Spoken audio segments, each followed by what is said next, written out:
Welcome to What's Going On, the weekly podcast and videocast of First United Methodist Church in Yankton, South Dakota. Hi, and welcome to this week's episode of What's Going On. I'm Pastor Katie here at First United Methodist Church in Yankton, South Dakota, and I'm so glad that you've joined me for this episode.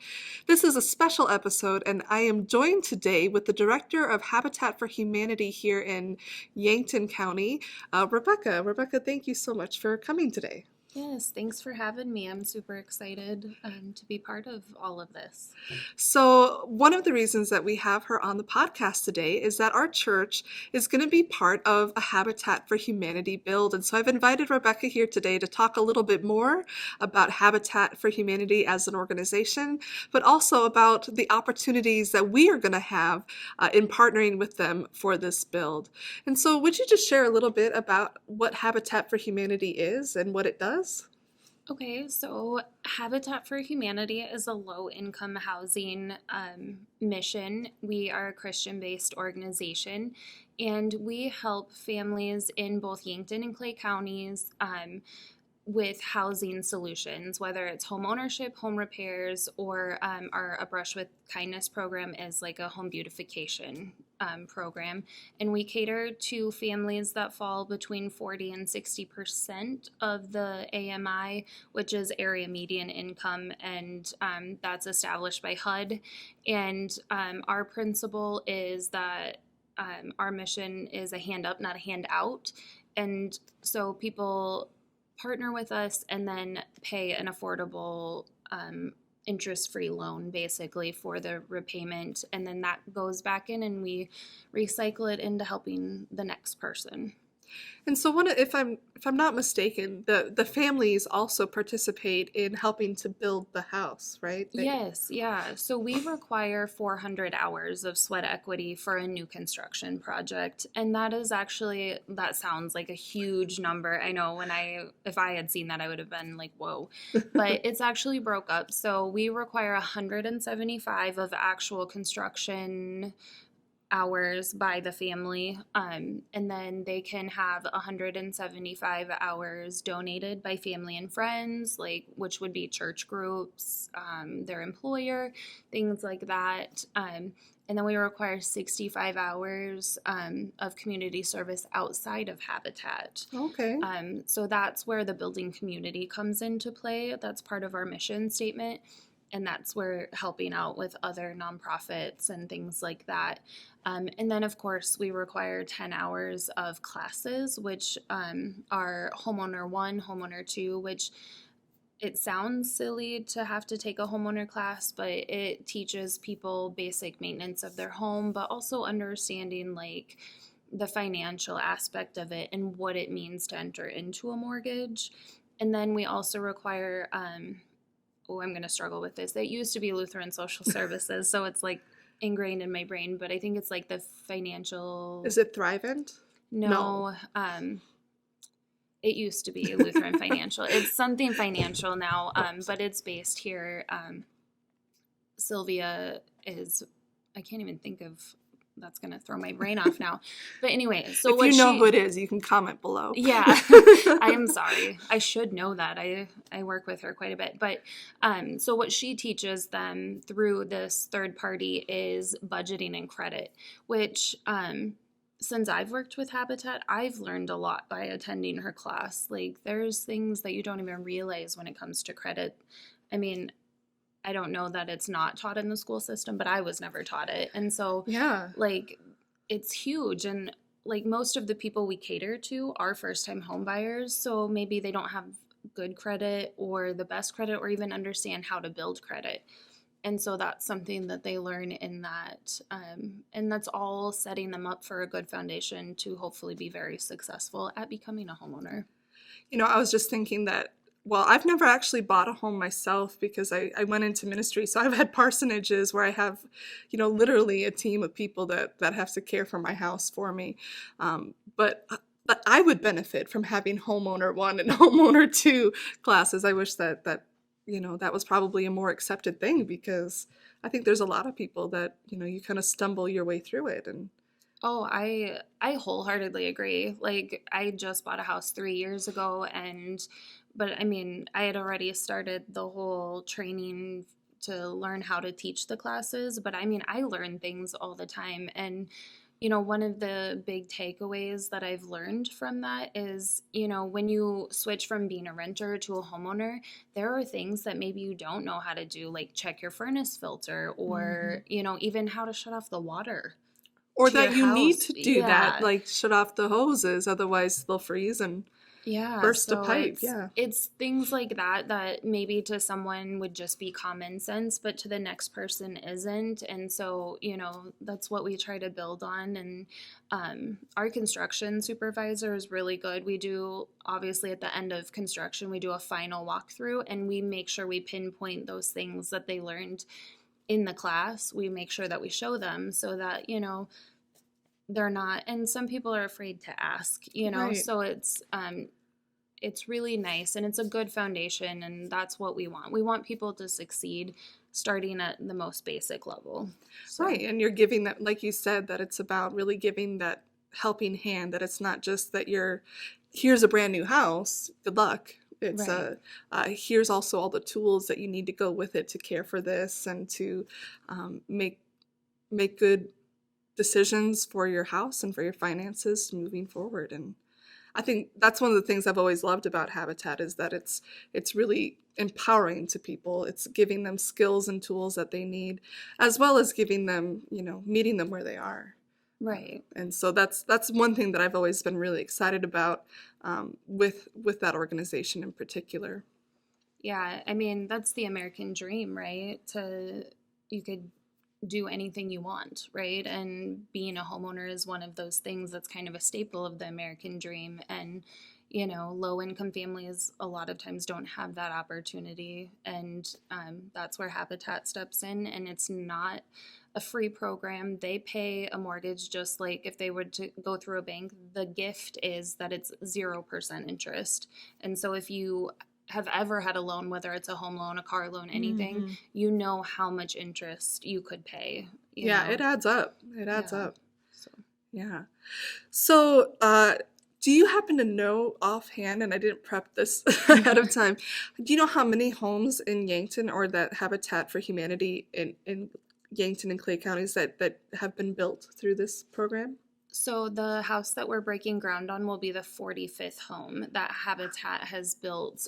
So that means this will be 44th home for Yankton County and then one home for Clay County. Wonderful. Wow, I wasn't expecting 40. And how long has Habitat been here? Since 1996. Okay. Yeah. I cannot do the math off the top.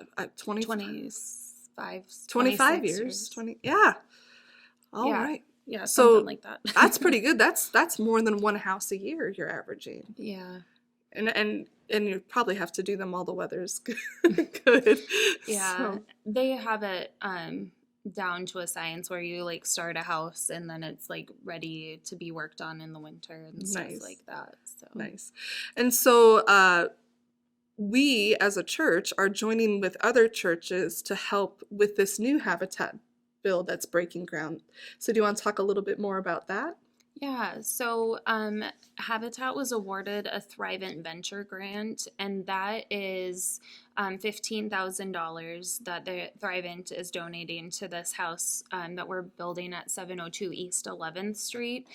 And a requirement of that grant is we have to have 100 volunteers from the faith community. And so we have, I think, 4 churches involved right now and a couple subgroups. I don't know what do you call them, but that are going to be involved. And, they want us to have 100 volunteers, but in a 40-day time period. So that's not something that Habitat at a local level has like undertaken before. And so we were a little nervous, but we're super excited. I think we're going to be able to do it and pull it off. And we've got some new faces coming in because of this venture grant. So like, it's really exciting. And so part of that then is that we as a church are committing to supplying some of those volunteers, which is why we have the podcast today, is because we want you to be a part of this build. And so what are some of the things that that a person could volunteer for to be a part of this, because there are some requirements, I think, around age in particular. And then also, we have a variety of people in our church that have different skill levels and different abilities. But there's a lot of things that people can do. Absolutely. That's one thing that's, Habitat, people only think that there's construction, and that's not everything. We look for someone to help with devotions in the morning to get everyone off on the right foot. Because we are a Christian organization, we look for prayer. Construction's a huge part of it, obviously, and we can't really allow anyone under the age of 16 on our job sites for liability reasons. But there's like cleanup and helping prep meals for the people who are volunteering. There's a lot of different things that go into play, and being safe and on the job site is like huge. And so that's where like people who have the lower skill levels or no skill levels can really step up and help out. And who doesn't love a good potluck or something, like I think we've all the missed best parts. potlucks in the last year, to be honest. Yeah. And so this build, when is it starting, and how long when is that 40-day window of volunteers?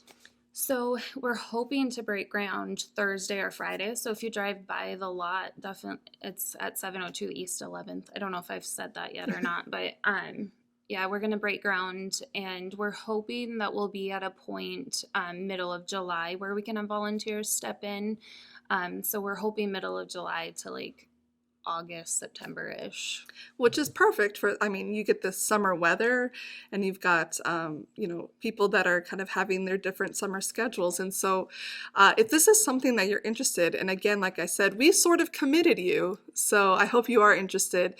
We are hoping to make this an all-church activity. And so we're going to be having sign-ups and things available here at the church and through our website for you, so we know that you are interested in doing this. And we'll be having more details coming as far as the things that we are going to be responsible for. And so if you have a special interest, like if you want to do the devotion or if you want to help with the meal, to let us know sooner rather than later, so we can get that in, and so that people like Rebecca can know and make sure that she has all of those things covered. But I'm really excited about this. We do in our church have quite a few people who have been very active with Habitat for Humanity in the past, and who are currently active members. Mary Holsworth you said She's our board president. She's the board president, and she's awesome. She's awesome. 100% true. And so Mary, you might know her from our board of trustees here at the church. And so again, we have some really wonderful connections here in the church toward this organization and what they're doing. So what would you say is probably for people who've volunteered with Habitat in the past? And I had mentioned that I did briefly when I was in college. I helped coordinate for the University of Sioux Falls. But what would you say people come away with having volunteered with Habitat? What do you think that they come away with from that experience? Well, hopefully a sense of accomplishment for the task at hand, but also like a sense of community, that they're helping their neighbor become a homeowner, or they're helping the organization or family that they're participating with achieve a goal as well. Our whole mission is so that everyone has a decent place to live, and we get to work with some really awesome families, achieve something that, they may have not otherwise achieved. The family that is actually going to be purchasing the house at 702 East 11th is a family from Afghanistan that has been here for several years. They lived in Yankton for a few years, and then they relocated to Vermilion because the father was attending college there, and it just made more sense. But he's now graduated college, and they're wanting to move back to Yankton, and so that's where we get to help them out. And they're a super nice family. They have 4 children, 2 middle schoolers, and then a couple elementary kids. And they're all very excited about the opportunity. Well, that's really neat to get to know a little bit more about the family and yeah, to be able to want to come back to Yankton and have this opportunity as well. And, like you said, kind of that American dream of getting to go to college and be educated and to be able to provide solid housing for your family. Right. Who wouldn't want to be a part of that? That's really exciting. Yeah, we're excited and we're super happy for them, and we're happy that you guys are going to be part of it. And if you are volunteering on site, there's a good chance that you'll get to know the family because they have to put in their sweat equity. Absolutely. That was one of my favorite parts of when I was helping in college, was actually getting to work alongside not only other members of the community. I was in Sioux Falls, so there were a lot of people I didn't know as a college student. And so it gave me connections that way, but also to get to meet and know the family. And they were working hard for this, but I think there was also this sense of that they were so appreciative that there were other people that were willing to put in work and to help make their dream possible. And that feels really good to get to give back in that way. Yes. And I think it falls definitely in line with our mission as Christians.